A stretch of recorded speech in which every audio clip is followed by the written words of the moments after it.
Good morning mga sakay. Bale, tingnan na yung ginagawa ni Tropa. Bale, si Tropa ay magpapalit na ang ball joint. Ayan o. Ayan yung piyesa ang papalitan niya. Tsaka, tie rod boot. Ayan. Bale, ayan, nakikita nyo, binabaklas niya po niya. Ayan. Bale, ito po yung papalitan mga sangkay at tsaka ito. Ball joint.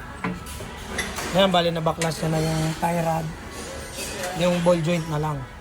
Bale, yung sasakyan na ito mga sangkay is Hi-Ace. Toyota Hi-Ace. Kung sa atin ay assembly ito pinapalitan sa Pinas, buo yan. Buong tie rod na to.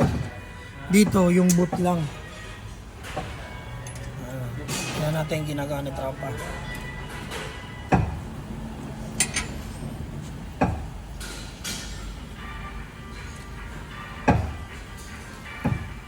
Yun lang mga sangkay, update lang tayo. Kung nagustuhan nyo mga ganitong content, follow nyo lang po ako sa aking Facebook account, ganoon din po sa aking YouTube channel, para masundan nyo pa po yung mga susunod ko i-upload.